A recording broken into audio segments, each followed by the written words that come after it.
बिस्मिल्लाहिर्रहमानिर्रहीम 10th class. आज की वीडियो में हम chapter 10 simple harmonic motion and waves के एमसीक्यूज सॉल्व करेंगे। फर्स्ट एमसीक्यूज है, which of the following is an example of simple harmonic motion. इनमें से कौन सा ऑप्शन जो है वो सिंपल हार्मोनिक मोशन की एग्जांपल है। तो मोशन ऑफ सिंपल पेंडुलम है, मोशन ऑफ सीलिंग फैन है, spinning of earth on its axis है और bouncing ball on A floor है। तो इनमें से जो ए ऑप्शन है, मोशन ऑफ सिंपल पेंडुलम, उसको हम सिंपल हार्मोनिक मोशन कहते हैं। Basically to and fro motion about a fixed position, तो उसको हम सिंपल हार्मोनिक मोशन का नाम देते हैं। तो वो इनमें से to and fro motion about a fixed position, वो कौन सा ऑब्जेक्ट कर रहा होता है? सिंपल पेंडुलम की मोशन जो होती है वो सिंपल हार्मोनिक मोशन होती है। तो इसका ये ए ऑप्शन करेक्ट आएगा। नेक्स्ट हमारे पास एमसीक्यूज नंबर 2 है, if the mass of Bob of the pendulum is increased by factor of 3, अगर बॉब का जो मास है वो फैक्टर कितने टाइम्स इंक्रीज कर दिया जाए, 3 टाइम्स उसको इंक्रीज कर दिया जाए, तो टाइम पीरियड पे क्या इफेक्ट पड़ेगा। तो हमने ये देखना है कि पेंडुलम का जो मास होता है वो जो टाइम पीरियड है वो मास पे डिपेंड ही नहीं करता। तो आप जितना मर्जी उसको इंक्रीज करें या जितना मर्जी डिक्रीज करें, टाइम पीरियड सेम रहेगा। तो इसका बी ऑप्शन करेक्ट आएगा, remain the same. Next MCQs number 3 है, which of the following devices can be used to produce both transverse and longitudinal wave.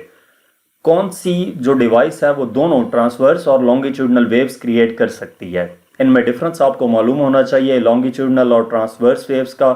Longitudinal waves में जो पार्टिकल की to and fro motion होती है वो in the direction of the wave होती है, और जो या कह सकते हैं कि parallel to the direction of the wave होती है। और ट्रांसवर्स वेव्स में जो टू एंड फ्रो मोशन होती है इसके पार्टिकल्स, मीडियम के पार्टिकल्स की, वो perpendicular to the direction of the wave होती है।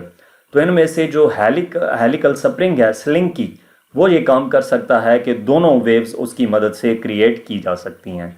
स्लिंग की क्या चीज होती है? एक लॉन्ग स्प्रिंग होता है। नेक्स्ट एमसीक्यूज नंबर 4 है, वेव ट्रांसफर। वेव क्या ट्रांसफर करती हैं? एनर्जी ट्रांसफर करती हैं, फ्रीक्वेंसी, वेवलेंथ या वेलोसिटी। तो वेव्स जो हैं वो एनर्जी ट्रांसफर करती हैं। इसके लिए आपका एक एक्टिविटी भी आपकी बुक में गिवन है जिसकी मदद से आपने ये प्रूव किया था कि वेव्स जो हैं वो एनर्जी ट्रांसफर करती हैं। तो इसका ए ऑप्शन करेक्ट होगा। नेक्स्ट एमसीक्यूज नंबर 5 है, which of the following is the method of energy transfer. इनमें से कौन सा मेथड है एनर्जी ट्रांसफर का। तो ये तमाम के तमाम एनर्जी ट्रांसफर करने के मेथड हैं। कंडक्शन और रेडिएशन हीट ट्रांसफर करते हैं, यानी कि इन दो मेथड्स के जरिए से हीट ट्रांसफर की जाती है। और वेव मोशन जो हैं वो एनर्जी ट्रांसफर करते हैं। हीट जो है वो भी एनर्जी की टाइप है, तो इस वजह से ये और ये तीनों हीट ट्रांसफर करते हैं। तो इसका ये डी ऑप्शन करेक्ट होगा, ऑल ऑफ दीज। हीट नहीं, एनर्जी ट्रांसफर करते हैं। पहले दो हीट ट्रांसफर करते हैं और हीट एनर्जी की ही एक फॉर्म है। तो ये all of these option correct होगा।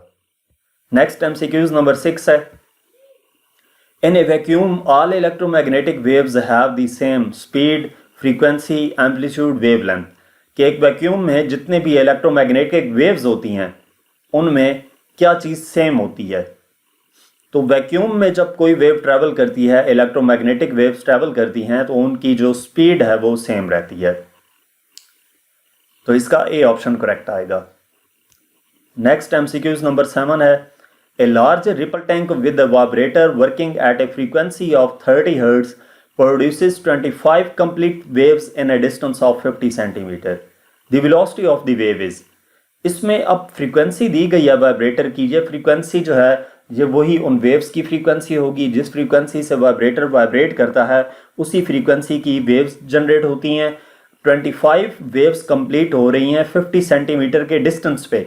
तो हमने वेलोसिटी कैलकुलेट करनी है, यानी कि एफ 30 हर्ट्ज है फ्रीक्वेंसी, वेलोसिटी कैलकुलेट करनी है। Distance of 25 complete waves 50 centimetre है, तो distance of one complete wave कितना होगा? 50 डिवाइडेड बाय 25, तो ये 2 सेंटीमीटर आ जाएगा।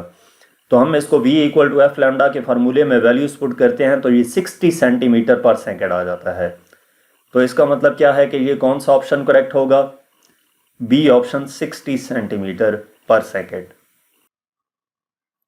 नेक्स्ट MCQs नंबर 8 है, which of the following characteristics of A wave is independent of the others, कि इनमें से जो वेव्स की करेक्टरिस्टिक्स हैं वो कौन सी बाकियों पे डिपेंड नहीं कर रही होती। ये चार आपके पास गिवन है, तो आपने जो स्पीड, फ्रीक्वेंसी और वेवलेंथ का रिलेशन पढ़ा था V equal to F lambda, इसके मुताबिक ये तीनों एक दूसरे पे डिपेंड कर रही होती हैं। तो जो चौथा इसमें ऑप्शन है वो डिपेंड नहीं करता, यानी कि इसका सी ऑप्शन एम्पलीट्यूड करेक्ट होगा। इसके बाद MCQs नंबर 9 है, the relation between v f and lambda of the wave is, v velocity, frequency और वेवलेंथ के दरमियान जो रिलेशन है वो कौन सा इनमें से करेक्ट है। तो हमारे पास correct relation V equal to F lambda है, यानी कि ये बी ऑप्शन इसका करेक्ट होगा। तो यहाँ तक इस चैप्टर के न्यूमेरिकल MCQs, तो यहाँ तक इस चैप्टर के MCQs थे। मज़ीद किसी भी चैप्टर की एक्सरसाइज का सलूशन देखने के लिए आप हमारी वेबसाइट विजिट कर सकते हैं। इसके अलावा आप हमें इंस्टाग्राम, फेसबुक और यूट्यूब पर फॉलो करें। और अगर आप हमसे किसी भी सब्जेक्ट की ऑनलाइन या होम ट्यूशन पढ़ना चाहते हैं तो व्हाट्सएप पे कांटेक्ट कर सकते हैं। Thank you.